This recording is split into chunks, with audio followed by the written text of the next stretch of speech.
When India achieved independence, her leaders had all been trained in Great Britain. They had sat at the feet of Harold Laski and his associates at the London School of Economics, or of their counterparts at Oxford and Cambridge. It never occurred to them to follow any other course than that of central planning and government control. That was the intellectual atmosphere of the time. And the intellectual seed took root. As it grew, it needed to be honored, even worshipped. Every year on the anniversary of Gandhi's birth, people all over India do just that. In homage to the great Mahatma, they sit and spin, using methods handed down through the centuries. But it's more than just a symbol of honoring the past.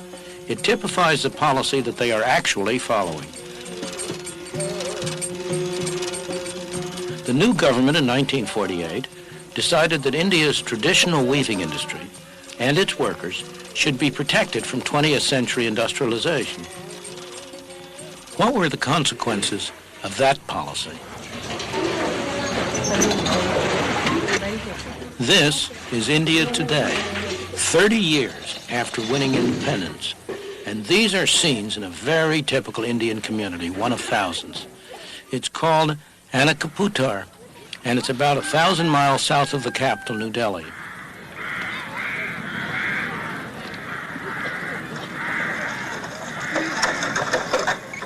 This is not the kind of life the government intended to perpetuate, but it is one result of their policy. By subsidizing the cotton that the villagers spin and the cloth that they weave, they made it difficult for modern industry to develop.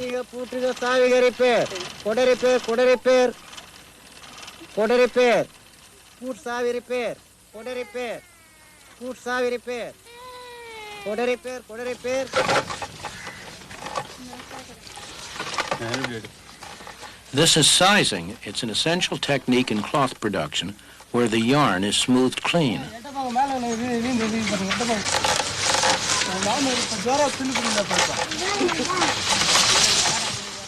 A modern machine could do the same thing in 1/100th of the time. The result of government planning to modernize industry is that the number of handlooms roughly doubled in the first 30 years after India's independence. Today, in thousands of villages throughout India, the sound of handlooms can be heard from early in the morning till late at night. In this village alone, there are more than 3,000 handlooms in operation.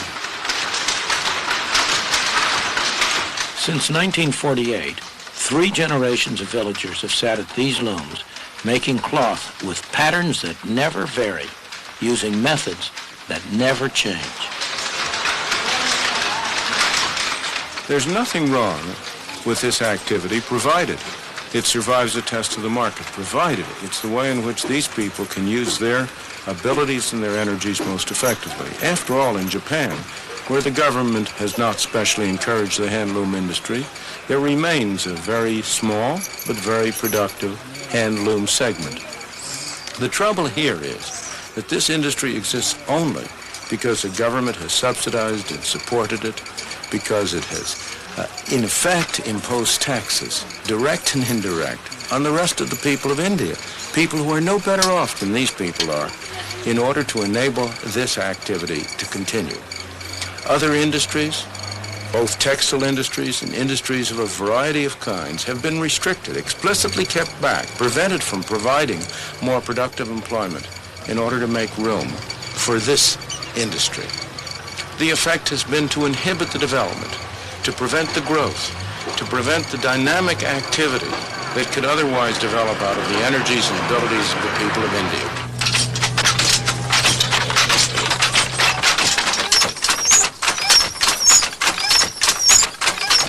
This looks like a factory, but it's also home for the people who work here.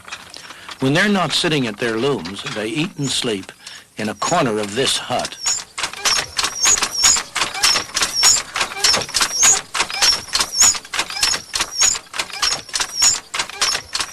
Throughout the world, governments always profess to be forward-looking. In practice, they are always backward-looking, either protecting the industries that exist or making sure that whatever ventures they have decided to undertake are encouraged and developed. This occurs at the expense of the kind of healthy development of new, dynamic, adaptive industries that would surely occur if the market were allowed to operate freely, if it were allowed to separate out the unsuccessful ventures from the successful ones, discouraging the unsuccessful and encouraging the successful.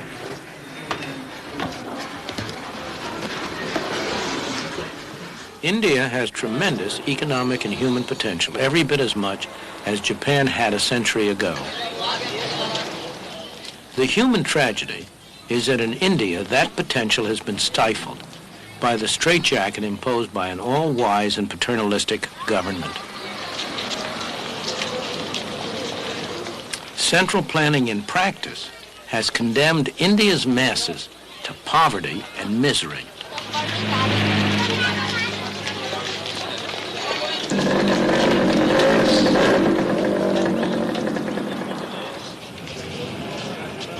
We know what has happened in Japan. Free trade set off a process that revolutionized Japan and the lives of its people. Improvements in material well-being went hand in hand with the elimination of the rigid social structure of a century ago. It's no accident. As always, economic freedom promotes human freedom. And in the meantime, what has happened to the Japanese weaving industry?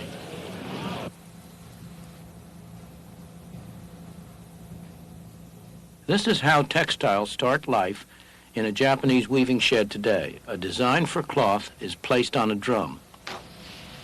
As it revolves, it is scanned by an electric eye. Each color, each variation in the pattern and texture is transmitted faithfully to a computer.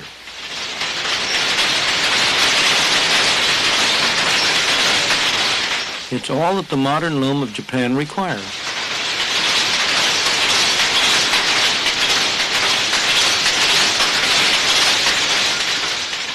This loom is fitted with electronics that make it one of the most sophisticated of its sort in the world. The fabric it produces is the best silk of its kind. Thanks to the speed and efficiency of these machines, the price of the silk is competitive. The workers are highly skilled and well paid. With the new technology, there's very little a loom like this cannot produce. This piece will become the sash of a traditional bridal gown.